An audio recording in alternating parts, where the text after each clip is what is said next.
Children of Black Caribbean descent are far less likely to achieve a grade 5 or above in GCSE English and Maths than their white peers. That's according to government figures. Just 29% of boys will get those grades compared with an average of 47%. What's more, children attending a poor quality school, as rated by Ofsted, are more likely to end up in prison later on. Why is this and what can be done about it?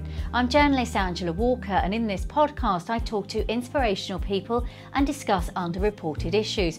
My guests today are education trainer and consultant and founder of Westside and Lewisham Young Leaders Academies, David Okoro, and Chidera Nomeh, a 14-year-old who joined that academy 3 years ago.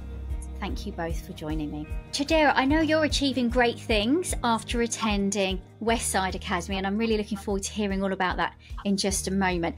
But first, David, I mentioned some of those national statistics about young people falling behind when it comes to GCSEs and exam success.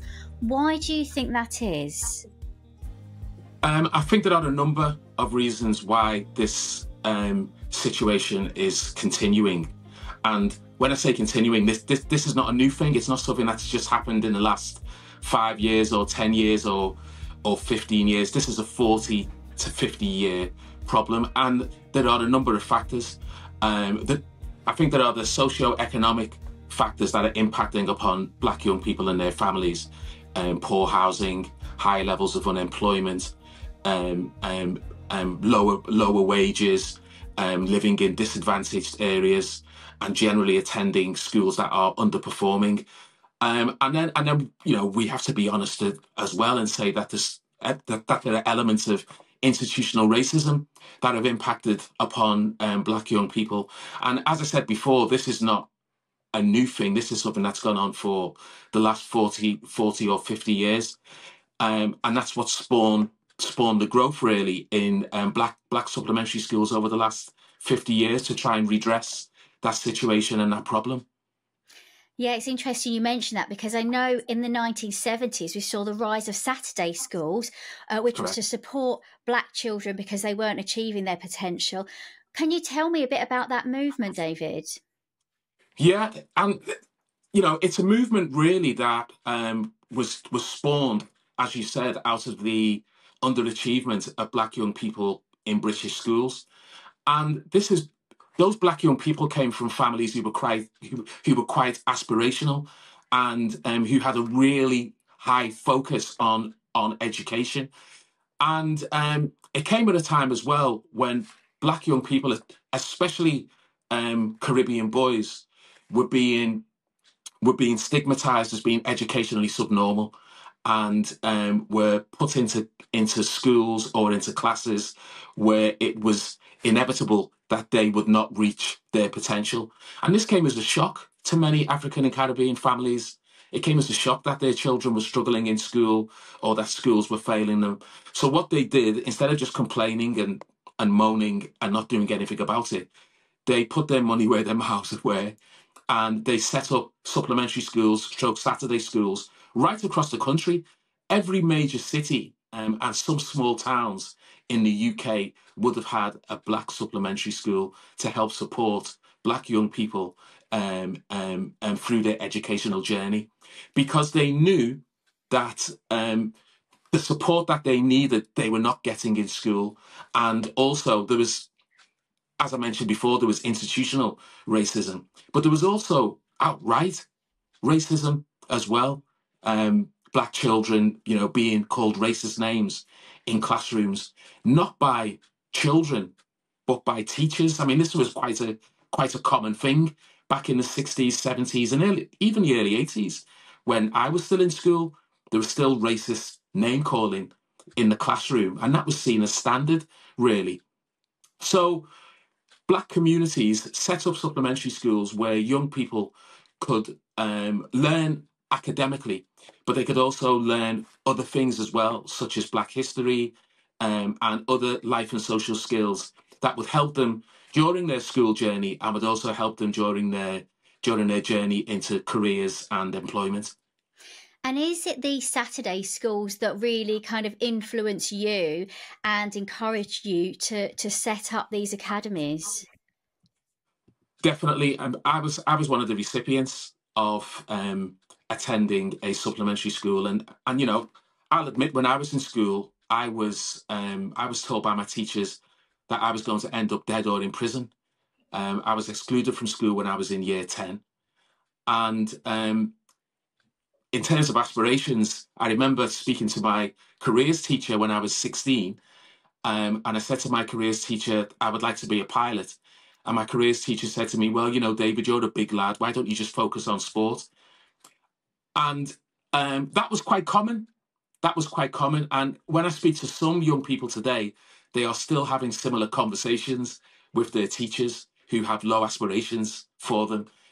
So the reason why we set up the academy or the academies is because we were concerned about the life chances for Black young people in education and post-education as well. So we decided to set up Westside Young Leaders Academy first, which was primarily aimed at boys. And it was aimed at boys because when you looked at all of the negative statistics, Black boys were near the top of the list, whether that was educational outcomes, whether it was exclusion from school, whether it was contact with the criminal justice system, or whether it was careers and employment. Black boys were not doing well. So we decided to introduce interventions via the academy to help redress that. We didn't see anything positive going on in schools, really. So we decided to do it ourselves and try to put together a range of interventions and programs that would help to raise confidence, raise aspirations, but also equip young Black people with the skills, the qualities, and the mindset that would help them to be successful in school and beyond. And I'm going to bring you in here, Chidera, because you've attended Westside Academy. What did you do there, and how has that helped you? So I first attended Westside in 2020 when I was, I think, 11. And the only reason why I went was because I wanted to be the person I've always wanted to be. Before I went to Weiler, I was always in my shell, very quiet, not really wanting to venture out of my comfort zone. Not because I was introverted, but because I was just so scared of talking to other people, what people think of me, how to start conversations. So in Weiler, I learned a range of things, starting with my history. In school, I never really knew where I came from. I always knew who I was. I knew what slavery was. I knew how we came out of it. I knew the day of emancipation, but I never actually knew my history. So in Weiler, I learned a lot about my history and where I came from, who my ancestors were. I also learned a lot about my worth. I remember before I went to Weiler, I did know who I was, but I wasn't sure of myself. In Weiler, I learned about my worth. I learned about who I was and who I could become. Those are the type of stuff they teach in Weiler. They teach us how to not only become the next leaders of the next generation, but how to be sure within ourselves, how to know our worth. That's a big lesson that's taught at Weiler. Lots of different kind of initiatives that are set in place, such as leadership traits. We have bearing and courage and decisiveness. We have the 13 steps to success. One of them is know your worth. Those lessons that are taught to help us as Black youths achieve our potentials. And do you think that you've seen amongst your peers some young people getting sidetracked, getting swept along with, perhaps criminal behaviour, things that aren't going to help them move forward? Do you feel like the Academy has helped guide young people away from that and down the right path? Yes, definitely. I know that when I went to Weiler first, there were a couple new boys that had joined, and I did speak to them, a few of them, and I kind of gauged where they'd come from, their background, who they were. And then I spoke to them a couple years later, and they were two completely different people. Weiler as an organisation definitely guides young Black men away from a path of being criminals. And although it doesn't completely steer them away, it implants in their brain that they can be more, that they can succeed, and that going down that path of criminal behaviour isn't their only kind of resource that they have at their disposal. They can be better people. And a lot of my peers in and out of the academy, I've introduced them to Weiler, and they've kind of gotten the idea that, oh, wow, there's an academy that is only for Black people that can help me become more than I am. A lot of my peers that were out of school, I know that even in school, even when they were learning, they weren't achieving as much as they could. They were kind of swept under the rug because teachers saw them as criminals, dangerous to the classroom. They saw them as lazy, not really wanting to learn. And seeing that happen, knowing that there wasn't really much I could do about it at the time, knowing that while it didn't even exist because this was happening before I went, it was a sad sight to see that a lot of my peers who didn't know themselves what they could be were kind of just swept under the rug, sidetracked. Teachers didn't even look in their direction anymore. And you're definitely, you know, a success story. You've gone on to secure a place, a prestigious boarding school. How much of what you learned at the academy, you know, how much credit do you give the academy for that? I give the academy about 99% credit because they've helped me just so much with my journey to going to this boarding school. I learned a lot of lessons at the academy, and a lot of them have actually applied to the school I'm at now. For example, I go to a predominantly white school where I can count on my 10 fingers the amount of Black people in my year. So going to Weiler and then coming to an academy, going to a school like that, I kind of felt out of place. I didn't really know where to be because in my house, the house I'm in now, my boarding house, there's only 2 Black people and one of them's in the year below me. So I quite literally have no one that I can relate to. But after going to Weiler, after going to that school, I know that's okay now. And I know that me being different and me being who I am is something that I should embrace instead of shy away from. David, how does that make you feel when you hear that the impact that the academy has had on Chidera and her future? Well, I'm really proud of Chidera first and foremost because, like so many Black young people who have potential, and yeah, who have potential, but that potential isn't really nurtured in schools, and part of our role is to try and nurture that potential. What we try and do is that we try and bring out what is already within, and that's something that doesn't happen in the education system. And it's 3 things really. One is a knowledge of self. Who am I? Where do I come from? And where am I going? That's a foundation that every person, never mind a young person, must have and should have. And then secondly, confidence. And, you know, Chidera talked about her confidence before. She's an intelligent young woman. But if you don't have confidence, you see, for us, the way I see confidence is like a superpower. And when you are sure of yourself and when you believe in yourself, you can achieve amazing things. So I know Chidera says 99% of it is down to the academy. I think she's being very modest. Our role really is to get people like Chidera, young people like Chidera, to recognise their worth, to try and instill them with confidence, and then get them to aim high. And then when we do that, that's when the magic happens. And that magic is, you know, we see that every week. We see it all of the time. Young people who have been written off by school or in education, have been written off by society in general. And we see them come alive because we believe in them. And I think when you start to believe in young people, they start to believe in themselves. And I think if they are constantly bombarded with the negative stereotypes of what a Black young person is, then that's when the problems start. And I know from my own experience as a young man growing up, you know, I was constantly bombarded with negative stereotypes of what it meant to be a Black young man. And you start to believe in those stereotypes. You believe that those stereotypes are a part of you. Our job is to unburden our young people with those stereotypes and to get them to focus on how amazing they are. And our young people are amazing. And essentially what we try and do is get them to recognize how amazing they are, and then have a plan that will help them to achieve their full potential. And that's what Chidera has done. And what kind of activities do you do at the academy then? Oh gosh, we do so much. We do lots of different things at the academy. We run lots of different programs. Some of the programs, I mean, I could talk about what we do all day, and I'm sure you haven't got time for all of it. But the key thing we do, as I said to you before, is we focus on confidence, self-esteem, motivation, and aspirations. and we do a wide range of different activities and also one-on-one conversations as well, and one-on-one mentoring. We have a really fantastic team of mostly volunteers who give up their time to come and do either group mentoring or one-on-one mentoring with our young people. And also one of the things that we do as well, we have a program which is called Project Genius. And what Project Genius does, it exposes our young people to people who look like them, who are doing amazing things out there. Whether it's in business, whether it's in law, and whether it's in finance, whatever it is, medicine.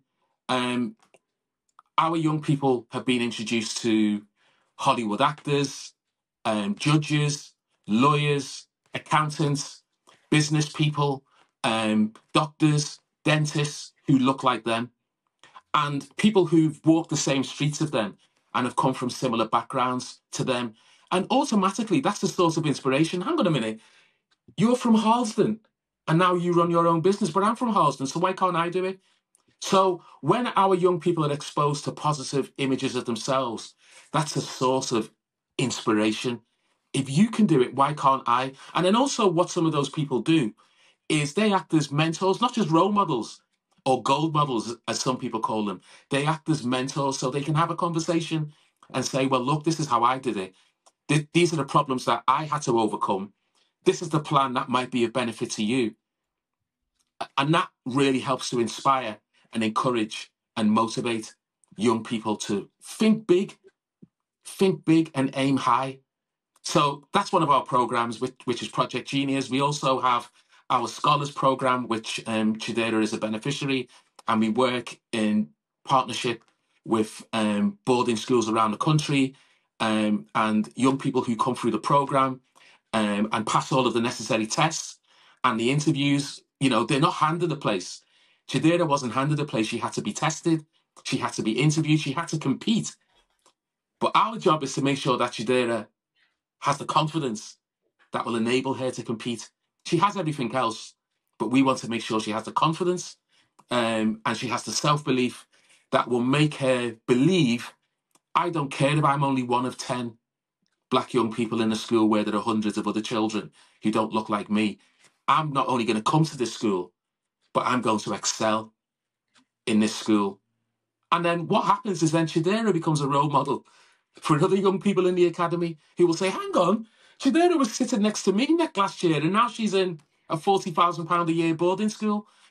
She will then become an inspiration to other young people. And that's what we do. We have a peer mentoring program as well. So young people who have completed the program and have gone on to university or set up their own businesses or gone into really fantastic jobs, they then come back and mentor other young people who sat where they sat a few years before. So yeah, we have a wide variety of programs. We have a health and fitness program as well, which is called Fit to Lead, where we focus on health and social skills for our young people. We have a parents program, which is called Parent University. We have to do this in partnership with parents. It's not, just send children to us for a few hours a week and everything's fine. There are also aspects of the parents' life that we have to work on as well. So that's part of our Parent University and the one-on-one work that we do with parents as well, because we have parents who have been scarred by the education system and may not value it as much because of their own experiences. So we have to overcome and tackle and challenge some of the baggage that parents have in order for them to better support their children as well. And of course, all these projects, mentoring schemes and so forth, it costs a lot of money, David. Where do you get the funding from? Well, the academies are not in a position to employ full-time staff. So I run a business outside of what I do for the academies. The academies don't necessarily pay us because if that was the case, we wouldn't have academies. So we apply for funding from grants and from charitable trusts, which help to maintain us. We also ask for contributions from parents as well. We do our own fundraising also. And if I'm being honest, in the early days, We put money into the academies to ensure that those academies survived. And that's because we recognise how important they are. If we sat around and waited for the government or for local authorities to support us, young people like Chidera wouldn't have access to what we do. It just wouldn't happen, because in the 14 years we have run our academies, for only 2 years of those 14 years have we received funding from a local authority. If anyone's listening, then they can contact me if they want to make a donation to the Academy and the great work that you do. Now, we know that there's a link between a lack of education and Absolutely. people going to prison. And there's a disproportionate number of young black men who are going to prison. So what can be done as a society? Obviously, there's the great work that you're doing, but on a broader scale, because you can't help everybody, what can be done to break this cycle? Yeah, that's a great question, actually. And I think if we can tackle some of the socio-economics that are the drivers for people who get involved in crime, so high levels of unemployment. I think the last statistics indicated that 40% of black young men are unemployed. Also, the numbers of young people, black young people in particular, black boys in particular, who are excluded from schools. The number of black families who are living in poor housing, temporary housing, or homeless. These are some of the issues that need to be tackled. All of this contributes towards people being involved in crime. But if I'm being honest with you, the biggest issue for black young people is not an involvement in crime. It's a general underachievement. And that general underachievement then becomes a cycle. Yeah. If you underachieve, if you're forced to live in poor social housing, if you're forced to go to a school, then you have children. Then in some cases, in many cases, and lots of statistics and reports have shown this, the cycle will continue unless there is intervention. Now, that intervention might be at a micro stage, like what we're trying to do, but really it needs to be at a macro stage. It needs to be at a high level. This is government intervention on a big scale. And I remember years ago, I was asked to do a report for the then Labour government that looked at underachievement in black boys. It was called the Reach Report. And we came up with a number of suggestions. Only one of them was taken on board, to be fair, which was about role models. But PricewaterhouseCoopers did some work for us. And what they said is that the underachievement of black young people costs, and this was 15, 16 years ago. They said the underachievement of black young people costs about £1 billion a year to the economy. And what they said is that if we put some money in the front end, we would save hundreds of millions at the back end. And those hundreds of millions was obviously, unemployment, access to mental health services, criminal justice, and so on and so forth. If we had a range of interventions at the front end, which can only be done by government, it would save hundreds of millions. But nobody is prepared to make that jump. And now we've got the perfect excuses because, the state of the economy, there isn't much money in the coffers to invest in some of that stuff. Then unfortunately, the cycle continues, and it's left to organisations like ourselves to try and impact as many people as we can at a micro level. So there's very little we can do. We can only impact the small numbers of people who we work with. And we work with, at our academies on a Saturday, about 150 young people. There are thousands of young people we could work with if we were adequately supported, not only in London, but around the UK as well. And how many young people have you worked with in total, do you think, David, through your academies? It would be thousands, because one of the things we do as well is we, when we have funding, we do programmes in schools. So we run after schools programmes, primarily in the Northwest London area. And we've worked with thousands of young people in the last 14 years. Sometimes that intervention is only a short one. It's not a long-term one like our academies.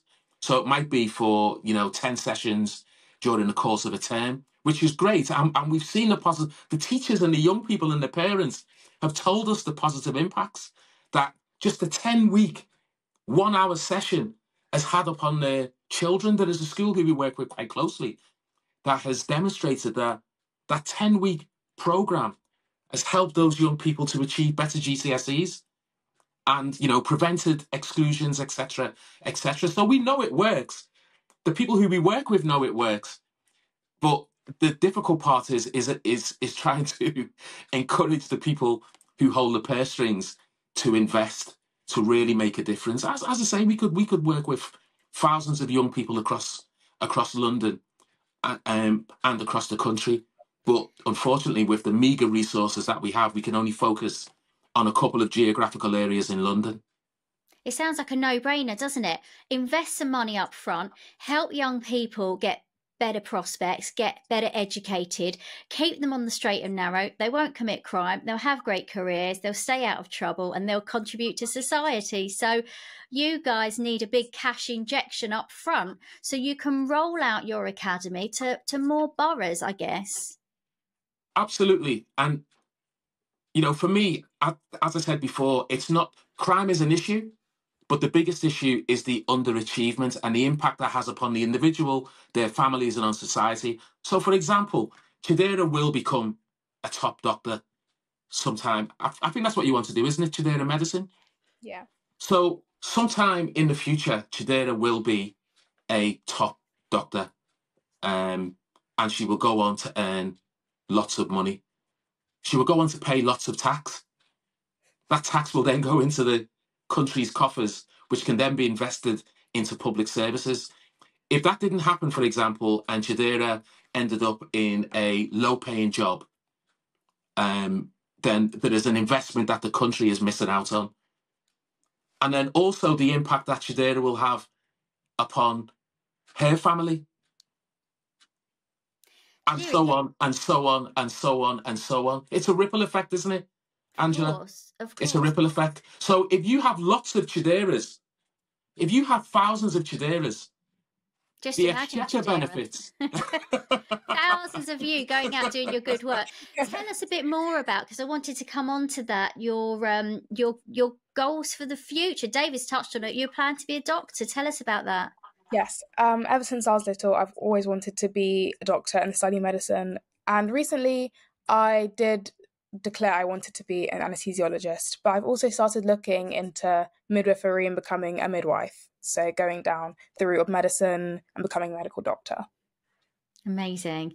And hopefully, as you go through your studies, you'll get a chance to catch more of a glimpse at the various aspects of medicine and kind of see what you're drawn to. Amazing. And how do you feel when you think that you're a role model to other young people and that you could help them have opportunities and follow their heart and chase those opportunities because they look at you and think, I can do that too? I think still hearing that term that I'm a role model is such an excellent thing to hear. I don't know how to describe it. It's just such a big term, and I still don't feel like I'm a role model. But then I go into the academy and I go around and I see people coming up to me asking, "Oh, how did you do it? How did you even do it? I would love to do what you do." And I'm like, wow, so you're inspired by what I have done. It's just so amazing to see how I have become a role model to other young people. So knowing that my story can inspire other people is such an amazing thing to hear, because I know that there are people walking on the streets now feeling hopeless, feeling as though their life is worth nothing, and feeling as though they won't go anywhere in life. So knowing that my story and who I am and what I've become through Weiler and through, my education, knowing who I am and how I can inspire other people, it's so amazing. I love knowing that my story can help other people become better. And you were telling me just before we started recording that you recently went on a sailing trip organised by the Academy. Tell me about that, and how does a sailing trip help focus you, and how does it benefit you when it comes to education and career? Talk to us about that. So the sailing trip we went on, it's a residential to Isle of Wight. It's called UKSA, so UK Sailing Academy in East Cowes, I think. Yes, East Cowes. We go on the residential yearly. I think ever since 2021 we've started going, and I've been every year since. I absolutely love it. And one big one big lesson I've learned whilst going to these residentials is my team building skills have 100% improved. I mentioned before we started recording that we have this raft building activity that we do as a team. So you get into teams, you come up with a team name, a team song, everything, and then you build the raft. Working together as a team in such, such close environments, because we all live together, we all live in dorms. So even working together outside of the activities, it's really helped me improve my collaboration. Going back to school after going on these residential trips, I've noticed that I find it easier to work in a team. I find it easier to voice my opinions whenever I'm working with other people. So if that's helped me, I know that it's helped other people too. There are so many different lessons that you can learn there. You can learn your confidence as well. We do water confidence at the start of every single kind of week. So on the same day that we arrive, we do water confidence. We go into the water, learn to get used to it. And it's not just water confidence, it's confidence as well. Having the confidence to try out new things, having the confidence to try new activities, to get to know new people, because this is a collaboration of Westside and Lewisham. So you don't always know the people that you're going on these residentials with. Yeah. So getting to know those people, getting to collaborate with them, after just the first day, we're already acting like a family. So, it really helps your confidence, it really builds your collaboration, and I love going on the residentials. That sounds brilliant. And David, what's it like for, there might be some really underprivileged kids that are taking part in these sailing opportunities and residential trips and stuff. What impact do you see it have on them? Because it sounds kind of like transformational, really. Absolutely. It's transformational. And I know from my own experience, I didn't have the opportunity to do, to go on some of the residentials that Chidera is talking about. And this year we had our first international residential where we took 20 young people to the Gambia for a week, and that was life-changing. Wow. So it does really make a difference, especially taking people out of inner city London to a small place like Cowes, which is completely different to Brent or to Lewisham, or wherever our young people live. And Chidera's right. One of the things that it does, it helps to give you confidence because you're learning new skills. It also takes you out of your comfort zone as well, which is really, really important. And it challenges you. It challenges you. And it also gives you a whole new different outlook on life when you have learned how to sail a £1 million yacht around Cowes. And you've had to work as a team in order to do that. It just gives you a different perspective on life. And I remember the first time we went, and some young people went into the water during the water confidence. And what really struck me was a couple of them said to me, "Sir, the water tastes salty." I said, "What do you mean the water tastes salty?" But then it kind of hit me. They've never been to the seaside before. So they've never been into the sea. Yeah. Some people would just see that as, that's a normal thing that I do with my family, or that's a normal thing that I do regularly with friends. But for some of our young people, that was the first time they'd gone into the sea and tasted salt water. Yeah. For many of us, that might be a small thing, but for them, that was a huge thing, that they had an opportunity to go away. And ordinarily, most of our young people wouldn't be able to, or their families wouldn't be able to pay for that experience. Sailing is very expensive. It's elitist for a reason, and you need lots of money to learn how to sail.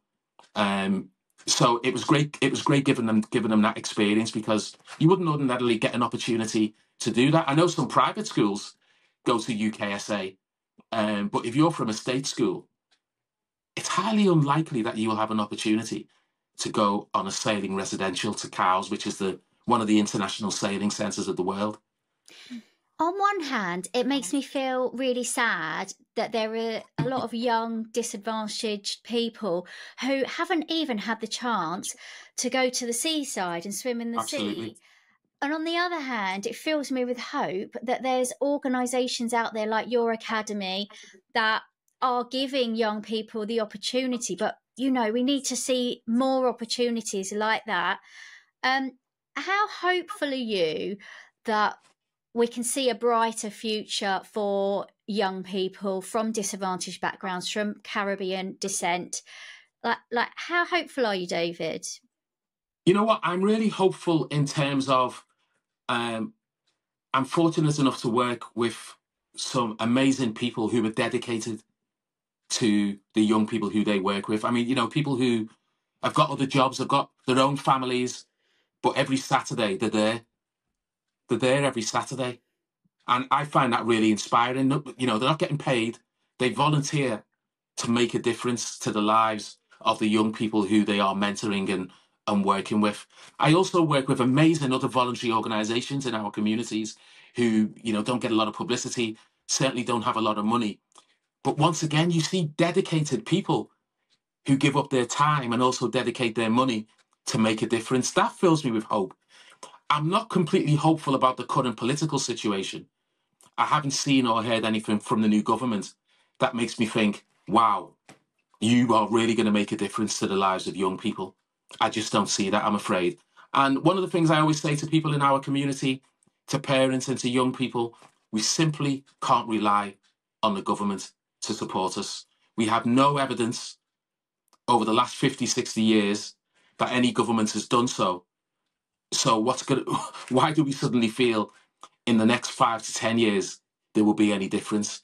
We have a government that hasn't, it's not really registered any intention to do anything that focuses on Black young people. I mean, young disadvantaged people anyway, but Black young people, no, I haven't heard anything, unless I've missed something. And I did follow the campaign quite closely, and I've not heard anything that would make me feel hopeful about what answers the politicians have to make a difference at our level and working with the people who I work with. So we have to rely upon ourselves, and that is our challenge. Anything that we get from the government in terms of support or recognition is a bonus, but we simply can't rely upon them. We haven't had much support in the last 50, 60 years, and I can't see that changing, I'm afraid. There is such a gap, isn't there? I mentioned earlier, 29% of boys of Black Caribbean descent are likely to achieve a grade 5 or above in GCSE English and Maths, compared with 47% when it comes to their white peers. That is such a gap. I really... Huge gap. It is a huge gap, and I really... For me, that is a national scandal. Mm. It's an absolute national scandal, because we all know what happens when young people are undereducated. We know what happens. So any responsible government or leader should be trying to address that. Because if you want to have a fair country, it has to be fair for everybody. It can't just be fair for a privileged few. It has to be fair for everybody. And if you want to increase the country's GDP, what you want is everybody to be educated and skilled. That's what does it. But as I say, I've not seen anything from our current government that makes me think they've got our back, or anybody's back, to be fair. But definitely when it comes from a Black community perspective. Well, you are doing great work, David. If anyone's listening and they want to find out more about the Academy, I'll put your website link into the show notes. And thank you. Chidera, you are such an inspiration. You're such an eloquent young lady, and I know that you're going to be such a success in your chosen profession, whether you go into anesthesiology or midwifery, as you were mentioning earlier. And the world is your oyster, and I know that you're just going to go out there and grab all these opportunities with both hands. So thank you both so much for coming on the programme. It's been a privilege to talk to you. Thank you, Angela. Thank you. You've been listening to Angela Walker in Conversation. Don't forget to subscribe to this podcast. Please rate it and share it with others. And do check out other episodes of this Human Interest podcast. You can contact me through my website, angelawalkerreports.com. Until next time, take care.